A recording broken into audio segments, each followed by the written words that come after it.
بسم اللہ.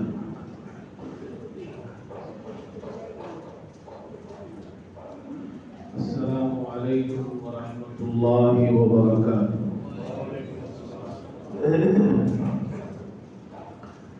الحمد للہ نحمده ونستعینه ونستغفره ونؤمن به ونتوکل علیہ ونعوذ باللہ من شرور انفسنا ومن سیئات اعمالنا من يهده اللہ فلا مضل له ومن يضلله فلا هادي له ونشهد أن لا إله إلا الله وحده لا شريك له ونشهد أن سيدنا وحبيبنا ومولانا محمدا عبده ورسوله صلى الله تعالى على خير خلقه محمد وآله وأصحابه أجمعين. أما بعد فأعوذ بالله من الشيطان الرجيم. بسم الله الرحمن الرحيم. كل نفس بما كسبت رهينة إلا أصحاب اليمين في جنات يتساءلون عن المجرمين ما سلككم في سقر قالوا لم نك من المصلين ولم نك نطعم المسكين وكنا نخوض مع الخائضين وكنا نكذب بيوم الدين حتى أتانا اليقين. صدق الله مولانا العظيم. بزرگان محترم اور برادران عزیز، آپ حضرات کے ساتھ ایک بار پھر ملاقات کا موقع میسر ہوا. گزشتہ ہفتہ میں کراچی میں تھا، تو یہاں ہفتے کے دن میں آیا اور مغرب کے بعد کچھ بات ہوئی.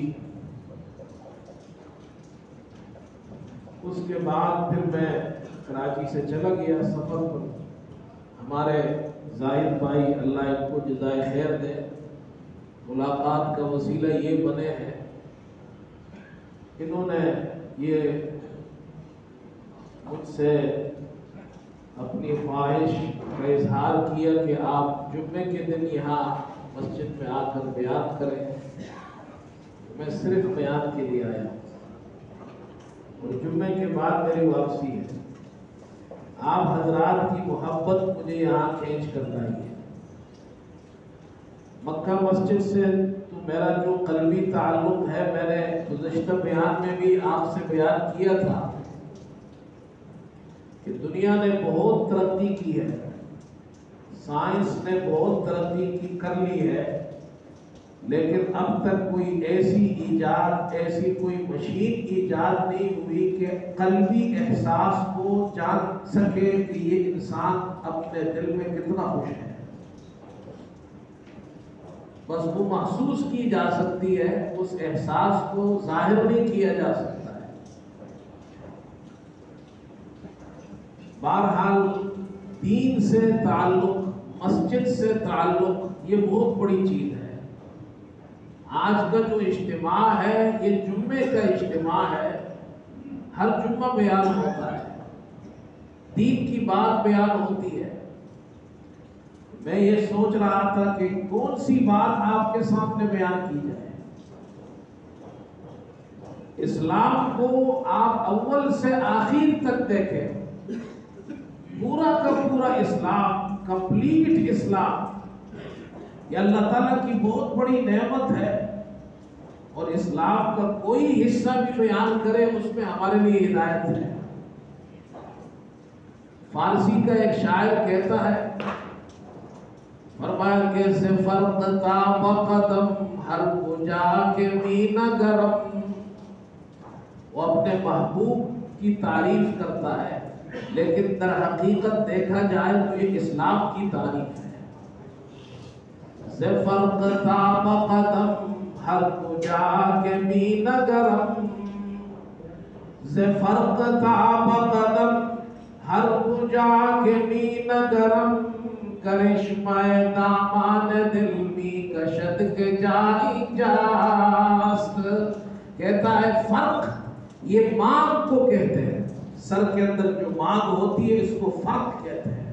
کہتا ہے میں اپنے محبوب کو سر سے لے کر پاؤں تک دیکھوں تو میرا محبوب اتنا خوبصورت ہے کہ دامان اس کی رعنائی دامان دل کو کھینچتی ہے کہ دیکھنے کی جگہ یہی ہے۔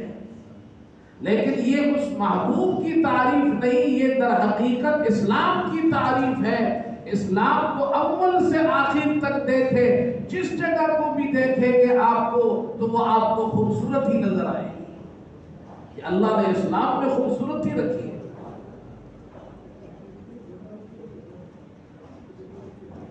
میں نے چند آیات آپ کے سامنے پڑھی ہے، ان آیات سے متعلق چند باتیں عرض کروں گا، لیکن اس سے پہلے ایک دو باتیں اور بھی عرض کرنی ہے۔ ہم بحیثیت مسلمان، ہمیں سب سے پہلے جو اہم بات معلوم ہونی چاہیے وہ یہ ہے کہ اللہ تعالیٰ نے مجھے، آپ کو، انسان کو دنیا میں کس لیے پیدا کیا ہے، اس کا مقصد کیا ہے، یہ ایک اہم سوال ہے۔ ہم تو باہر رہتے ہیں، وہاں تو پڑھے لکھے لوگ، دنیا دار پڑھے لکھے لوگ ہوتے ہیں، لیکن میں ان سے کہتا ہوں دنیا میں جتنی بھی یونیورسٹیاں ہیں، چاہے آکسفورڈ یونیورسٹی ہو یا دنیا کی کوئی اور یونیورسٹی ہو، اعلیٰ تعلیم وہاں پر بچے حاصل کرتے ہیں، لیکن آپ کسی ایک انسان سے یہ پوچھیں کہ تمہاری زندگی کا مقصد کیا ہے تو ان کو نہیں معلوم۔ اگر جواب دیں گے تو جتنے بھی پروفیسر جواب دیں گے سب کے جواب مختلف ہوں گے، اور اس کا صحیح جواب اللہ نے دیا ہے کہ انسان کو اللہ نے کیوں پیدا کیا۔ جو اللہ کو مانتا نہیں ہے تو اسے کیا معلوم کہ اللہ نے انسان کو کیوں پیدا کیا ہے۔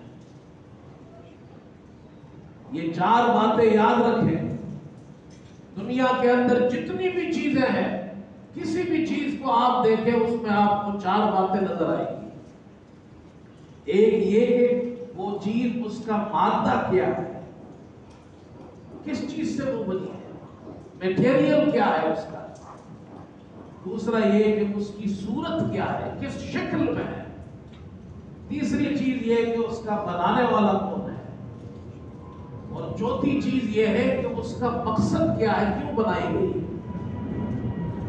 ایک کرسی ہے تو سب سے پہلی چیز آپ کرسی میں دیکھیں کہ کرسی کا مادہ کیا ہے، تو اس کا مادہ ہے لکڑی، لکڑی سے بنائی گئی ہے۔ پھر اس کی ایک خاص شکل ہے، اس شکل میں اس کو بنایا گیا ہے، اسے کرسی کہا جاتا ہے، چیئر کہا جاتا ہے۔ پھر اس کا بنانے والا کون ہے، اسے نجار کہتے ہیں، بڑائی، کارپینٹر، یہ اس کا بنانے والا ہے۔ اور پھر اس کا مقصد کیا ہے، مقصد یہ ہے کہ اس پر بیٹھا جائے۔ بادشاہ اس پر بیٹھتا ہے تو حکومت چلاتا ہے، استاد اس پر بیٹھتا ہے تو بچوں کو سبق پڑھاتا ہے۔ یہ چار چیزیں، دنیا کی کسی بھی چیز پر انگلی رکھیے آپ کو یہ چار چیزیں اس میں نظر آئے گی، ہر چیز میں۔ سوال یہ ہے، دنیا میں اشرف المخلوقات انسان ہے، تو انسان میں یہ چار چیزیں ہیں یا نہیں ہے؟ قرآن پاک میں اللہ نے ہمیں اس کا جواب دیا ہے کہ انسان میں بھی یہ 4 باتیں موجود ہیں۔ سب سے پہلی چیز، انسان کس چیز سے بنا ہے، اس کا مادہ کیا ہے، میٹیریل کیا ہے، اللہ نے کس چیز سے بنایا ہے؟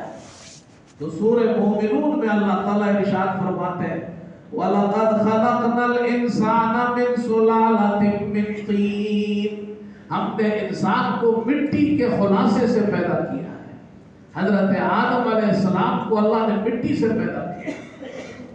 ثُمَّ جَعَلْنَاهُ نُطْفَةً فِي قَرَارٍ مَّكِينٍ، پھر حضرت آدم کی اولاد کو جو آگے سلسلہ چلا ہے، اللہ نے انسان کو نطفے سے پیدا کیا ہے، اور اس کا پورا پروسیجر اللہ نے بیان کیا ہے۔ ثم جعلناه نطفة في قرار مكين، پھر ہم نے اسے نطفہ بنا کر ایک محفوظ جگہ میں یعنی رحم مادر میں رکھ دیا۔ ثم خلقنا النطفة علقة فخلقنا العلقة مضغة فخلقنا المضغة عظاما فكسونا العظام لحما۔ پہلے وہ نطفہ ہے، اللہ فرماتے ہیں ہم نے محفوظ جگہ میں رکھ دیا، رحم مادر میں۔ پھر اس نطفے کو اللہ نے جمع ہوا خون کا لوتھڑا بنا دیا، مضغہ، علقہ، اور پھر علقے کو مضغہ بنایا۔ مضغہ کہتے ہیں گوشت کی بوٹی کو۔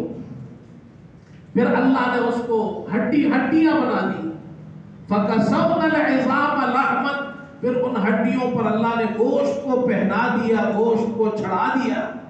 ثُمَّ أَنشَأْنَاهُ خَلْقًا آخر، پھر ایک دوسری صورت میں اللہ نے اسے پیدا کیا ہے جسے ہم اور آپ انسان کہتے ہیں۔ فَتَبَارَكَ اللَّهُ أَحْسَنُ الْخَالِقِينَ، بابرکت ذات ہے اللہ کی جو سب سے زیادہ خوبصورت بنانے والا ہے۔ معلوم ہوا، اور پھر اللہ نے بنایا بھی کیسے ہے؟ اللہ، قرآن کو پڑھا کرو میرے دوستو، قرآن ہمیں بتاتا ہے اے انسان تو کیسے بنا ہے، تجھے کس نے بنایا ہے، تیرا خالق کون ہے؟ فرمایا یولج اللیل فی النہار ویولج النہار فی اللیل۔ اللہ، دوسری جگہ ارشاد فرمایا یخلقکم فی بطون امہاتکم خلقا من بعد خلق فی ظلمات ثلاث۔ اللہ تعالیٰ فرماتے اے انسان، اللہ نے انسان کو تمہیں ماں کے پیٹوں کے اندر پیدا کیا ہے، مرحلہ وار، ایک کیفیت کے بعد دوسری کیفیت۔ کیسے پیدا کیا ہے؟ دنیا میں آپ کوئی چیز بنائے، کوئی کام کرے، روشنی میں کرتے ہیں، اندھیرے میں نہیں کر سکتے۔ آپ اندھیرے میں لکھ نہیں سکتے، آپ اندھیرے میں کوئی چیز بنا نہیں سکتے، لیکن میرا اللہ اتنی قدرت والا ہے، اللہ فرماتے ہیں میں نے انسان کو پیدا کیا ہے، اندھیرے میں پیدا کیا ہے، ایک اندھیرے میں نہیں 3 اندھیریوں میں پیدا کیا ہے۔ ایک ماں کے پیٹ کا اندھیرا، ایک رحم مادر کا اندھیرا، ایک بچے کے اوپر جو چھلی ہوتی ہے اس چھلی کا اندھیرا۔ اللہ انسان کو، خوبصورت انسان کو، اس کی آنکھیں دیکھو کتنی خوبصورت، ناک دیکھو کتنی خوبصورت، چہرہ دیکھو کتنا خوبصورت، جسم دیکھو اوپر سے لے کر نیچے تک متناسب، بالکل بیلنس میں، ان بیلنس کوئی چیز نہیں ہے۔ اتنا خوبصورت انسان، اتنا بیلنس اور متوازن انسان اللہ نے 3 اندھیریوں میں پیدا کیا ہے۔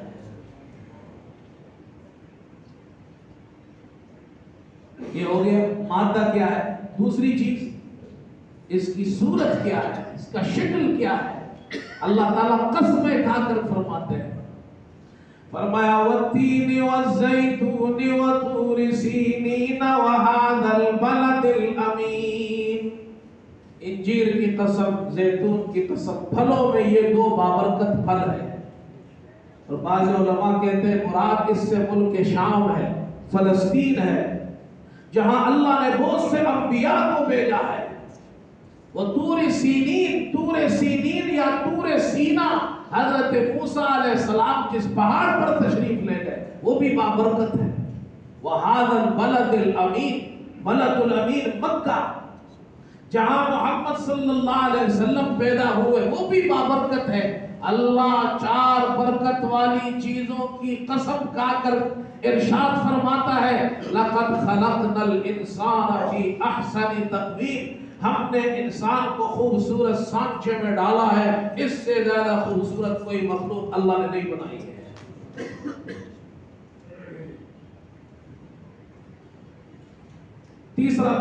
تیسری بات، بنانے والا کون ہے، پیدا کرنے والا کون ہے؟ اللہ تعالیٰ فرماتے ہیں، فرمایا الرحمن علم القرآن خلق الانسان علمہ البیان۔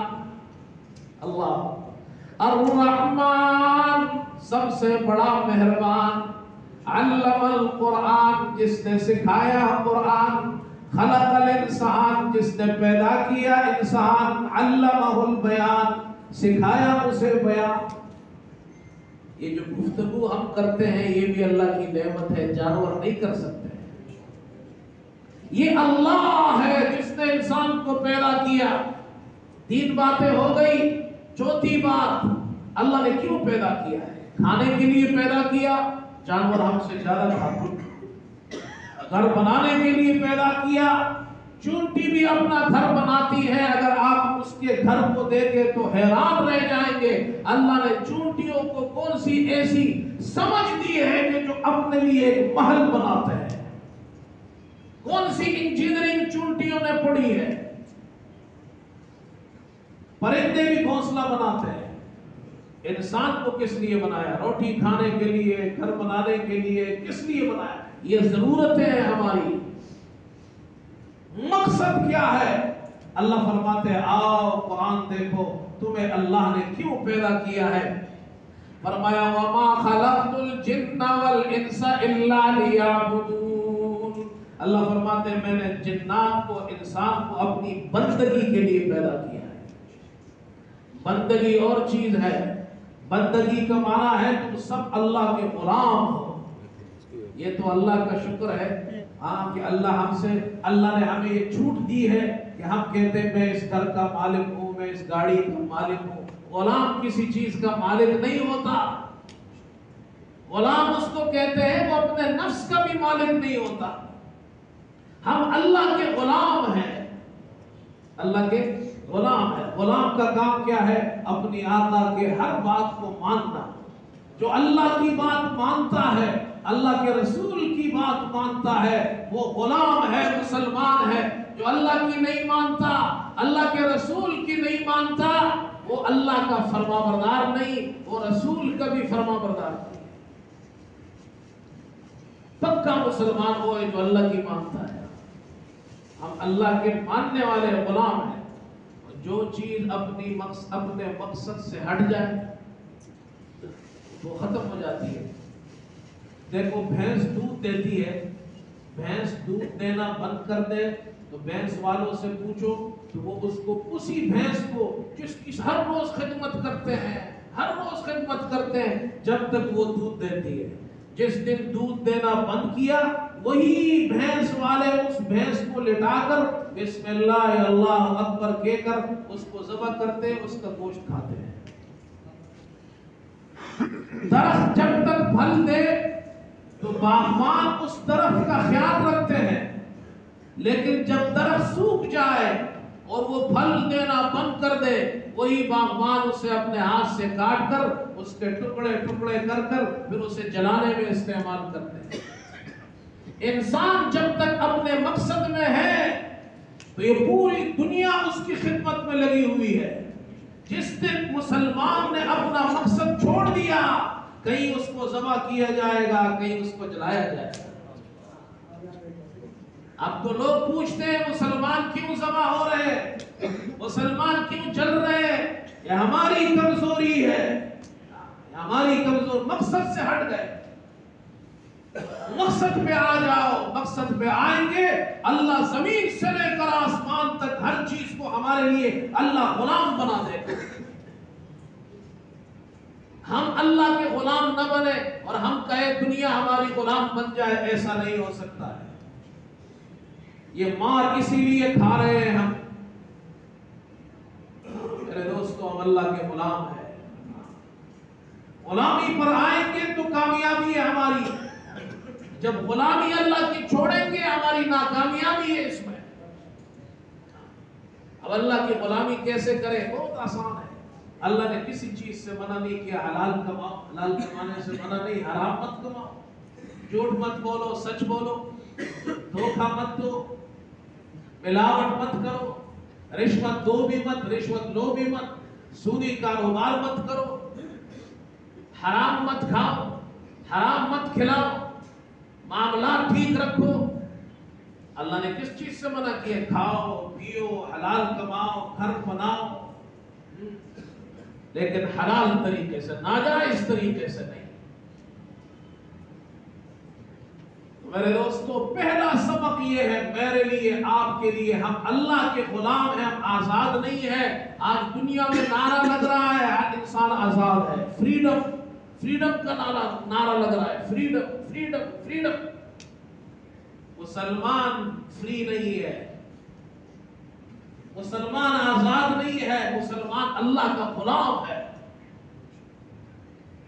یہ پہلا سبق ہمیں سیکھنا ہے میرے دوست۔ اور پھر اللہ کی غلامی کیسے کریں گے؟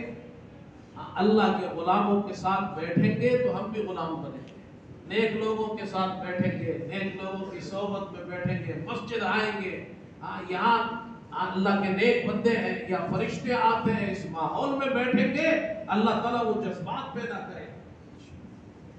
قرآن سے اپنا تعلق قائم کرو، اللہ کی کتاب ہے، اس کتاب کو پڑھو۔ قرآن کے 3 بڑے حق ہیں۔ قرآن کی تلاوت صحیح ہو، قرآن سمجھ میں آئے، قرآن پر عمل کرے۔ آج مسلمان کو قرآن سمجھ میں نہیں آتا، قرآن مسلمان کو نہیں معلوم قرآن کیا ہے۔ میں گزشتہ جمعہ جب بیان کیا وہاں بھی میں نے یہ کہا، اور آپ سے بھی عرض کرتا ہوں، آپ جب مسجد آتے ہیں، نماز کے لیے آتے ہیں، جمعے کے لیے آتے ہیں، ایک نیت کیا کرو۔ وہ نیت کیا ہے؟ میں علم سیکھنے جا رہا ہوں۔ کتنی آسان نیت ہے، اس نیت پر پیسہ بھی نہیں لگتا۔ یہ نیت کرے میں علم سیکھنے جا رہا ہوں، اس کا فائدہ کیا ہوگا؟ 2 بڑے فائدے۔ رسول کریم صلی اللہ علیہ وسلم نے ارشاد فرمایا کہ جو شخص اپنے گھر سے نکلتا ہے تاکہ علم حاصل کرے، علم حاصل کرنے کے لیے اپنے گھر سے نکلتا ہے، فرمایا من سلک طریقا یلتمس فیہ علما سہل اللہ لہ طریقا الی الجنہ، جو کسی راستے پر چلتا ہے علم حاصل کرنے کے لیے، پہلا فائدہ یہ ہے اللہ اس کے لیے جنت کا راستہ آسان کر دیتا ہے۔ دوسرا فائدہ بھی سنو، ایک فائدہ ہو گیا، دوسرا فائدہ وَإِنَّ الْمَلَائِكَةَ لَتَضَعُ أَجْنِحَتَهَا رِضًا لِطَالِبِ الْعِلْمِ۔ اللہ اکبر۔ جب آپ مسجد جائیں گے طالب علم بن کر جائیں گے، طالب علم بن کر جائیں گے، نیت یہ ہو میں مسجد جا رہا ہوں علم سیکھنے، اب طالب علم بن گئے۔ کتنا آسان ہے۔ اللہ فرماتے ہیں، جو اس اللہ کے رسول فرماتے ہیں طالب علم کی رضا کے لیے، اس کو خوش کرنے کے لیے فرشتے اس کے راستوں میں پر بچھاتے ہیں۔ بات سمجھ میں آئی؟ فرشتے اس کے راستوں میں پر بچھاتے ہیں۔ یہ سچی حدیث ہے۔ امام ابن قیم رحمت اللہ علیہ فرماتے ہیں، ملا علی قاری نے مرقات میں لکھا ہے، بصرے کے اندر محدثین کی جماعت تھی، ایک محدث نے یہ حدیث بیان کی کہ جو اللہ کے دین کو سیکھنے کے لیے کسی راستے پر چلتا ہے فرشتے اس کے لیے پر بچھاتے ہیں۔ تو ایک معتزلی بیٹھا ہوا تھا، یہ ایک گمراہ فرقے کا شخص تھا، وہ حدیث کا انکار کرتے تھے، تو اس نے حدیث کا مذاق اڑایا اور کہا کہ جی یہ پٹے پرانے کپڑوں والے طالب علم، ان کے لیے فرشتے پر بھی چاہتے ہوں گے. کہا جب کل میں آؤں گا تو میں جب درس میں آؤں گا، سبق پڑھنے آؤں گا تو میں فرشتوں کے پروں کو اپنے پاؤں سے رون دوں گا. دوسرے دن وہ آ رہا تھا تو راستے میں اچھل رہا تھا، فرشتوں کے پروں کو میں اپنے پاؤں سے رون رہا ہوں. حافظ ابن قیم فرماتے ہیں اس کے اس عمل کی وجہ سے، اس توہین کی وجہ سے اس کے دونوں پاؤں سوج گئے، دونوں میں کیڑے پڑ گئے، معذور ہو گیا. دین کا مذاق نہیں اڑانا چاہیے، اللہ ایسی سزا دیتا ہے. اور فرشتے کتنے بڑے ہیں، یہاں تو کوئی بادشاہ آئے تو ریڈ کارپٹ بچھاتے ہیں. صدر آ رہا ہے، وزیر اعظم آ رہا ہے، پروٹوکول ہے، اس کے لیے ریڈ کارپٹ بچھاتے ہیں. اور ہمارے یہاں پاکستان میں تو سڑک بھی بند کر دیتے ہیں. سڑک بھی بند ہو گئی، ساری دنیا پریشان ہو، کوئی نہیں جی حضرت تشریف لا رہا ہے. حضرت کے لیے پوری سڑک، دنیا میں کسی جگہ، ہمارے یہاں یورپ میں کسی جگہ سڑک بند نہیں ہوتی ہے، کتنا بھی بڑا حضرت ہو کسی کے لیے سڑک بند نہیں ہوتی. یہاں ہو جاتی ہے، بڑے بڑے کارپٹ بچھاتے ہیں. لیکن یہ جو طالب علم ہے، دیکھو بھائی آپ طالب علم بن سکتے ہیں لیکن آپ وقتی طالب علم ہیں. لیکن جو مدرسے میں پڑھ رہے ہیں یہ کل وقتی طالب علم ہے، یہ 24 گھنٹے کے طالب علم ہے. یہ جب ادھر جاتے ہیں فرشتے ان کے لیے پر بچھاتے ہیں، جب مسجد سے باہر نکلتے ہیں، جب واپس آتے ہیں فرشتے ان کے لیے پر بچھاتے ہیں. اور فرشتوں کے پر کیسے ہے؟ قرآن پڑھو بھائی، قرآن. ہم قرآن نہیں پڑھتے ہیں، ہمیں قرآن سمجھ میں نہیں آتا. قرآن کیا کہتا ہے؟ الحمدللہ فاطر السماوات والارض جاعل الملائکۃ رسلا اولی اجنحۃ مثنی وثلاث ورباع.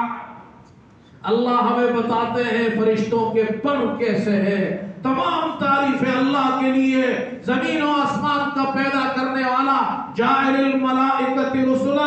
اور اللہ فرماتے ہیں فرشتوں کو قاصد اور پیغام رساں بنانے والا. کیسے فرشتے ہیں؟ اولی اجنحۃ، پروں والے، کسی کے 2 پر، کسی کے 3، کسی کے 4. اللہ نے تو یہاں تک بیان کیا، لیکن میرے آپ کے پیغمبر جناب محمد الرسول اللہ سب کے دو صلی اللہ علیہ وسلم نے حضرت جبرائیل کو اپنی آنکھوں سے دیکھا، اصلی شکل میں دیکھا، ان کی صورت میں دیکھا. فرمایا حضرت جبرائیل بیٹھے ہوئے تھے، 600 پر تھے. کتنے پر تھے؟ 600 پر. ایک پر اتنا بڑا، ایک پر کھول دے تو مشرق سے مغرب تک سارا جہاں اس کے اندر آ جائے. یہ فرشتے اتنے پروں والے ہیں، یہ طالب علم کے لیے راستوں میں پر بچھاتے ہیں. ان طالب علموں کا خیال رکھو. یہ اللہ والے لوگ ہیں، یہ قرآن والے لوگ ہیں. قرآن سے تعلق قائم کرو، قرآن کو پڑھو، قرآن کو سیکھو، خود بھی طالب علم کرو. جب آپ مسجد آئیں گے گھر سے نیت کرو میں جمعے کی بیان میں جا رہا ہوں علم سیکھنے. جب آپ زور کی نماز پڑھنے آ رہے ہیں، عصر کی نماز پڑھنے آ رہے ہیں، یہاں درس ہوتا ہوگا، تعلیم ہوتی ہے، یہ جماعت والے تعلیم کرتے ہیں، امام صاحب قرآن کا درس دیتے ہیں، حدیث کا درس دیتے ہیں، جماعت والے کتاب پڑھتے ہیں. یہ سب علم کی درسگاہ ہیں، سب علم کی درسگاہ ہے. بھائی تبلیغ والے جو ساتھی ہیں وہ بھی جب درس کے لیے آئے، اللہ کے راستے میں نکلے، 3 دن کے لیے نکلو بھائی، 10 دن کے لیے نکلو، 40 دن کے لیے نکلو، 4 مہینے کے لیے نکلو، نکلتے تو ویسے بھی ہے الحمدللہ. یہ نیت بھی کرو ہم طالب علم بن کر جا رہے ہیں. آپ 40 دن کے لیے نکلے، 4 مہینے کے لیے نکلے، 3 دن کے لیے نکلے، اللہ کے فرشتے آپ کے لیے راستوں میں پر بچھائیں گے. اللہ جنت کا راستہ آسان کر دے گا. یہ حدیث صرف مدرسے کے طالب علموں کے لیے نہیں ہے، یہ سب کے لیے. اس لیے کہ اللہ کے رسول نے فرمایا جو بھی طالب علم کے لیے نکلے، چاہے آپ تبلیغ میں جا رہے ہیں، چاہے آپ مسجد جا رہے ہیں، چاہے آپ حدیث کے درس میں جا رہے ہیں، قرآن کے درس میں جا رہے ہیں، فضائل اعمال کی تعلیم میں جا رہے ہیں، نیت یہ کرو میں علم سیکھنے جا رہا ہوں. دیکھو اللہ کے یہاں علم کا کتنا بڑا مقام ہے. تو طالب علم کا بہت بڑا مقام ہے جو قرآن سیکھتا ہے. قرآن اللہ کی بہت بڑی کتاب ہے. فرمایا کہ آ کتاب زندہ قرآن حکیم، آ کتاب زندہ قرآن حکیم. یہ زندہ معجزہ ہے محمد الرسول اللہ صلی اللہ علیہ وسلم کا. گزشتہ انبیاء آئے، حضرت موسیٰ علیہ السلام کو اللہ نے لاٹھی کا معجزہ دیا، سانپ بن جاتی تھی. حضرت سلیمان علیہ السلام کو ان کا تخت ہوا میں اڑتا تھا، یہ ان کا معجزہ تھا. لیکن حضرت سلیمان علیہ السلام کے انتقال کے بعد ان کا تخت ہوا میں نہیں اڑتا تھا. حضرت موسیٰ علیہ السلام کے انتقال کے بعد ان کی عصا سانپ میں تبدیل نہیں ہوتی. لیکن قرآن وہ معجزہ ہے جس طرح قرآن محمد صلی اللہ علیہ وسلم کی زندگی میں معجزہ تھا، آپ کی وفات کے بعد قیامت تک کے لیے معجزہ ہے. فرمایا کہ آ کتاب زندہ قرآن حکیم، حکمت اولا یزالست و قدیم. نسخہ اسرار حکمت، نسخہ اسرار دین حیات. یہ قرآن اللہ کے یہاں وہ اسرار اور اللہ کی حکمتوں کا نسخہ ہے. بے ثبات از قوت شگیر ثبات، اور خواب سے آیات مبین او سبق. یہاں سے لوگ پوچھتے ہیں یہ مدرسوں میں کیا ہوتا ہے، یہ مولوی لوگ کیا کرتے ہیں، یہ طالب علم کیا کرتے ہیں. یہ اشعار علامہ اقبال کے ہیں. علامہ اقبال فرماتے ہیں نسخہ اسرار تکوین حیات، بے ثبات از قوت شگیر ثبات، خوان سے آیات مبین او سبق، بندہ آمد خواجہ رفت از پیش حق. جب یہ طالب علم اس مدرسے میں آیا تھا تو ایک بندہ تھا، ایک غلام تھا، جاہل تھا، اس کے پاس کچھ بھی نہیں تھا. لیکن جب یہاں یہ قرآن پڑھتا ہے، حدیث پڑھتا ہے، 8 سال تعلیم حاصل کرتا ہے. آیا تھا تو غلام بن کر آیا تھا، اب جا رہا ہے تو بادشاہ بن کر جا رہا ہے. مدرسے بادشاہ بناتے ہیں، مدرسے امام بناتے ہیں. آپ کو نہیں معلوم ان مدارس کا فیض پوری دنیا میں عام ہو چکا ہے.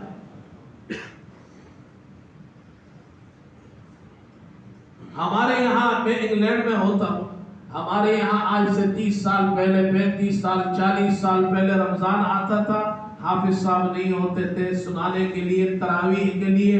50 سال پہلے تو لوگوں کو یہ بھی نہیں پتا ہوتا، رمضان آیا گزر گیا، عید گزر گئی، بعد میں خط آتا تھا، پتہ چلتا تھا کہ رمضان گزر گیا. بعد میں حافظ صاحب نہیں ہوتے تھے. لیکن یہ تبلیغ والوں کی محنت سے ان کی جماعتیں آئی، وہاں مدرسے بنے، وہاں مسجد بنے. آج صورتحال انگلینڈ کے اندر یہ ہے کہ ہم ہر سال رمضان میں انگلینڈ سے پورے یورپ اور امریکہ تک اپنے حافظ ہم بھیجتے ہیں.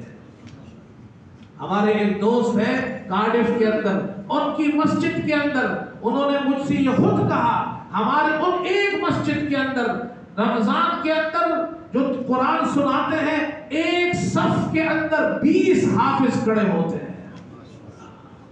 یہ فیض ہے ان مدارس کا، ان علماء کا، تبلیغی جماعت کا، ہمارے اکابرین کا. یہ دنیا کے اندر، میں ساؤتھ افریقہ گیا ہوں اور جوہانسبرگ کے اندر مدرسہ دارالعلوم زکریا، شیخ الحدیث حضرت مولانا زکریا رحمت اللہ علیہ، یہ ان کا فیض ہے. ان کا فیض انگلینڈ میں بھی پہنچا، ان کا فیض ساؤتھ افریقہ میں پہنچا. یہ علماء کا، ان جماعتوں کا فیض پہنچا. وہاں ہمارے ایک بزرگ ہیں، انہوں نے ہماری دعوت کی. جب ہم وہاں دارالعلوم زکریا گئے، انہوں نے کہا ہمارے جتنے طالب علم ہیں، جتنے بھی مدرسے میں، وہاں گجراتی لوگ بہت ہیں، وہ کئی زمانے سے وہاں آباد ہے، 100-150 سال سے.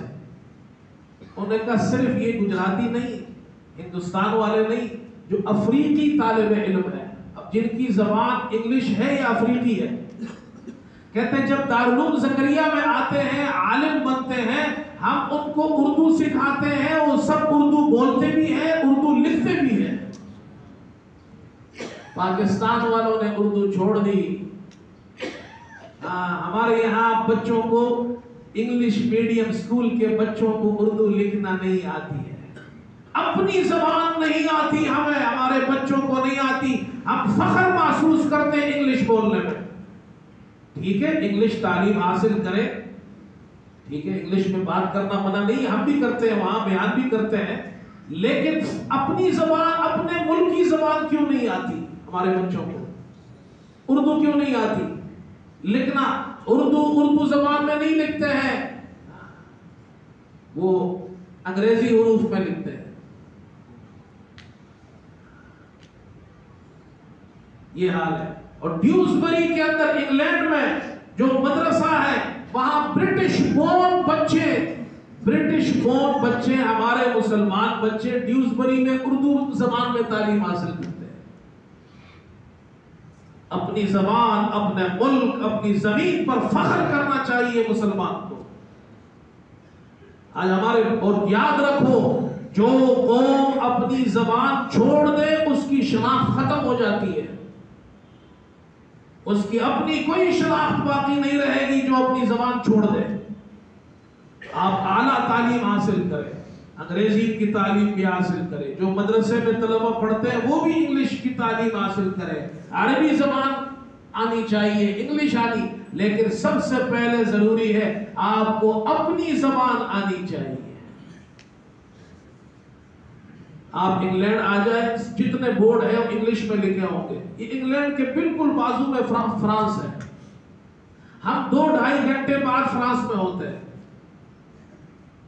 اگر بائی روڈ ہم جائیں تو 2-2.5 گھنٹے بعد ہم بارڈر میں پہنچ جاتے ہیں، اتنا نزدیک ہے۔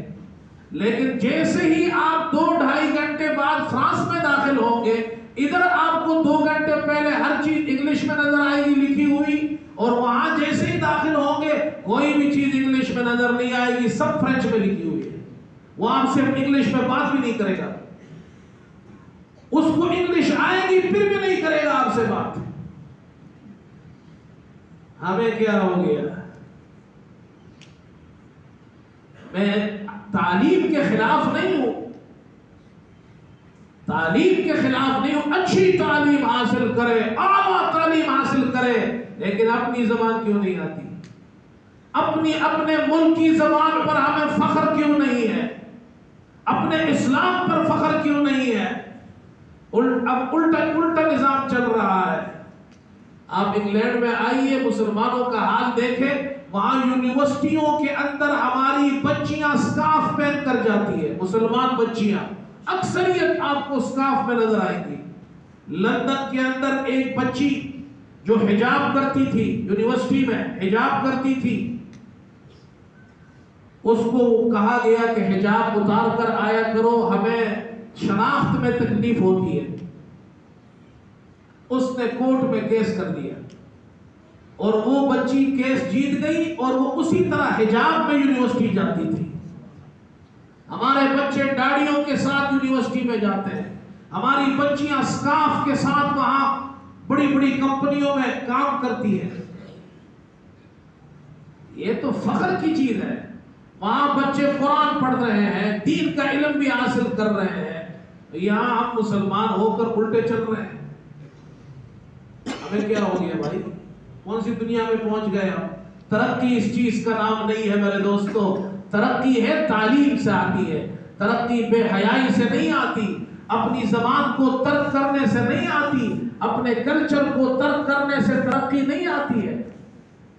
اپنے بچوں پہ کوشش کریں، انہیں اچھی تعلیم دیں، انہیں اچھا ڈاکٹر بنائے، انجینئر بنائے، پروفیسر بنائے، دنیا کی اچھی تعلیم دیں، سب سے پہلے اسے اچھا مسلمان اور اچھا پاکستانی بنائے، تاکہ ہمارے مذہب کا نام بھی روشن ہو، ہمارے ملک کا نام بھی روشن ہو۔ یہ اللہ کی بڑی نعمت ہے پاکستان، آپ لوگوں کو اندازہ نہیں ہے۔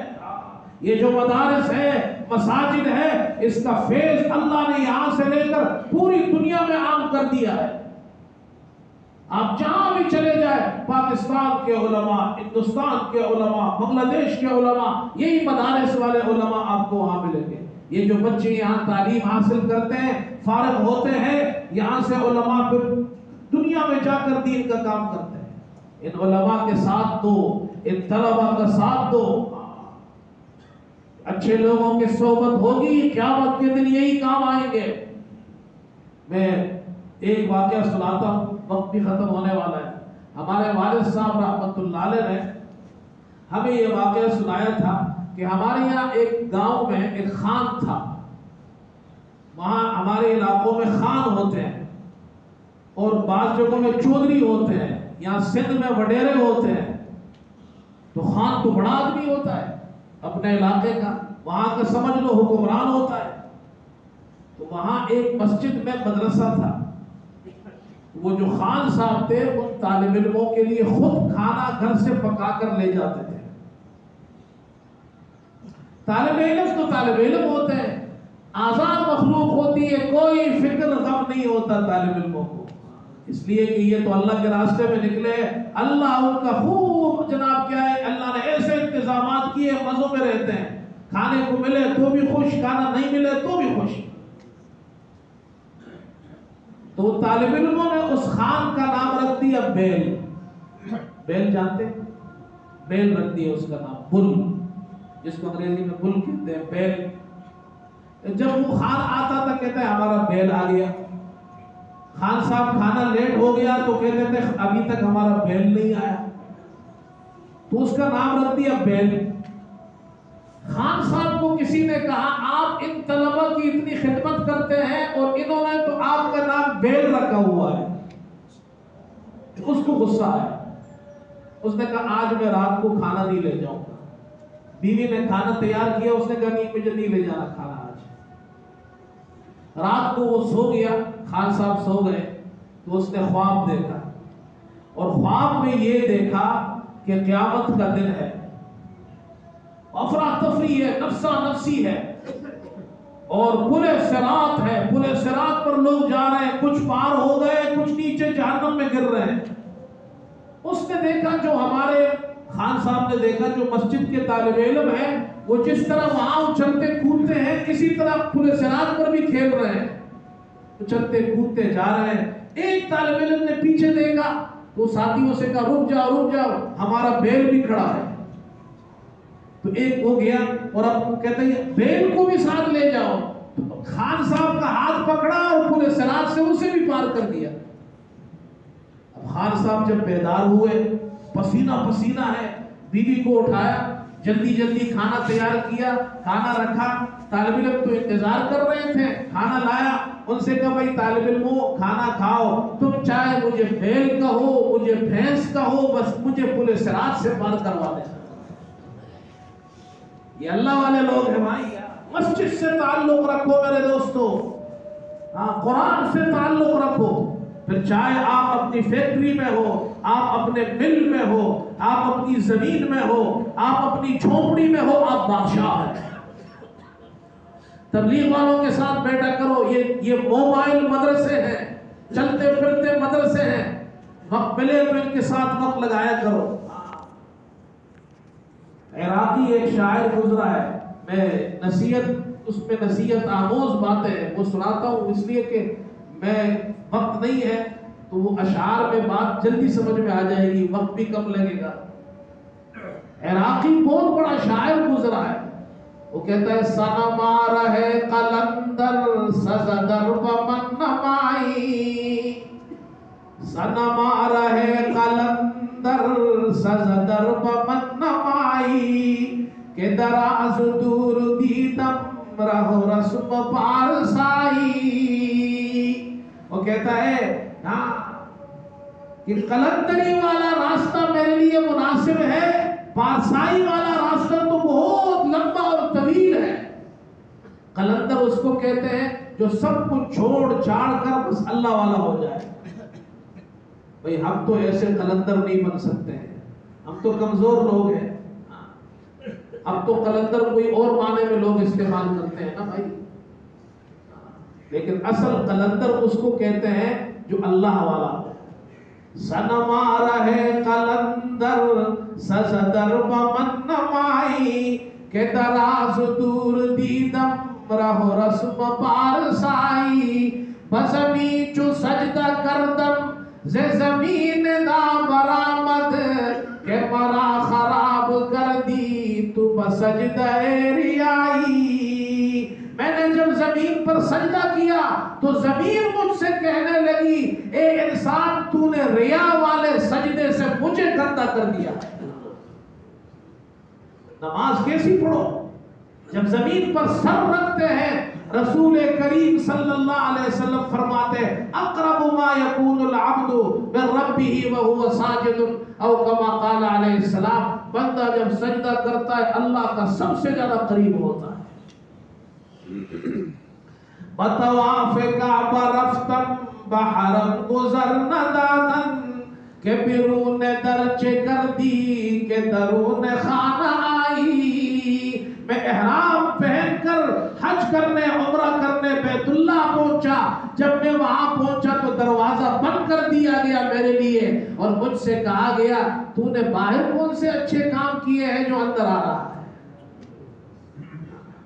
ہم باہر انسانوں کو اللہ کے بندوں کو تکلیف دیں, باہر لوگوں پہ ظلم کریں, باہر لوگوں کا حق ماریں, باہر لوگوں کی جناب کیا ہے ان کے مال متاع عزت آبرو کو لوٹے اور مسجد میں آ جائے. اللہ ایسے شخص کی مسجد میں آمد کو قبول نہیں کرتا ہے. بطواف کعبہ رفتم بحرم گزر ندادن کہ بیرون درچے کر دی کہ درون خانہ آئی. اور نشود نصیب دشمن کہ شود ہلاک تیغت سر دوستا سلامت کہ تو خنجر آزمائی. دشمنوں کی قسمت ایسی نہیں ہوتی ہے کہ آپ کی تلوار کے نیچے ان کا سر آئے. اے خدا, خدا سے کہتا ہے اے خدا نشود نصیب دشمن کہ شود ہلاک تیغت سر دوستا سلامت کہ تو خنجر آزمائی. خدایا میرا سر آپ کے لیے ہے, آپ جب چاہے میں قربان کرنے کو تیار ہوں. مسلمان تو سر کٹانے کے لیے تیار ہوتا ہے اور ہمارے مسلمان نہ نماز کے لیے تیار نہ ہو.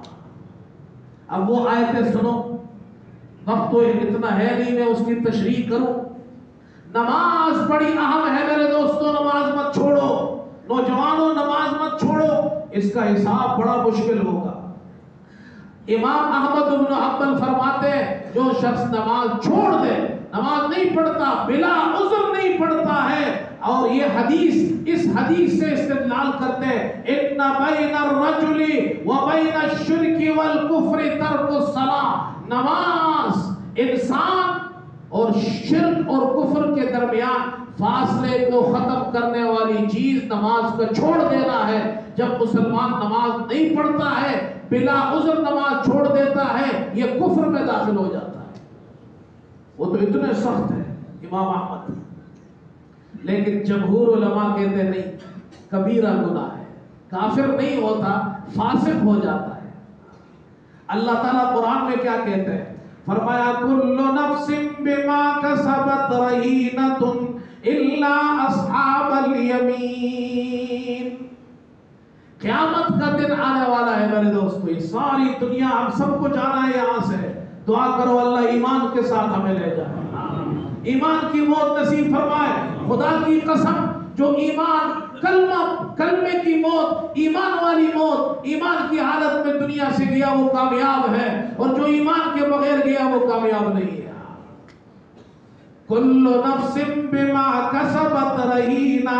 اللہ فرماتے ہیں ہر انسان اپنی بداعمالیوں کی وجہ سے جہنم کے اندر محبوس ہوگا قیامت کے دن. الا اصحاب الیمین, دائیں ہاتھ والے یہ جنتوں میں ہوں گے, یہ مزوں میں ہوں گے. قرآن پڑھا کرو, دیکھو اللہ نے کیسی جنت بنائی ہے. اللہ فرماتے ہیں علی سرر متقابلین, جنتوں کے اندر تختوں پر, بڑے بڑے تخت ہوں گے, مسندوں پر بیٹھے ہوں گے, ایک دوسرے دوسرے کی طرف رخ کیے ہوئے ہوں گے. بعض علماء کہتے ہیں اتنی بڑی مجلس ہوگی کہ جنتی بیٹھے ہوں گے چاروں طرف سب ایک دوسرے کو دیکھ رہے ہوں گے. بعض علماء فرماتے ہیں یہ جو ان کے تخت ہوں گے یہ ریموٹ کنٹرول ہوں گے.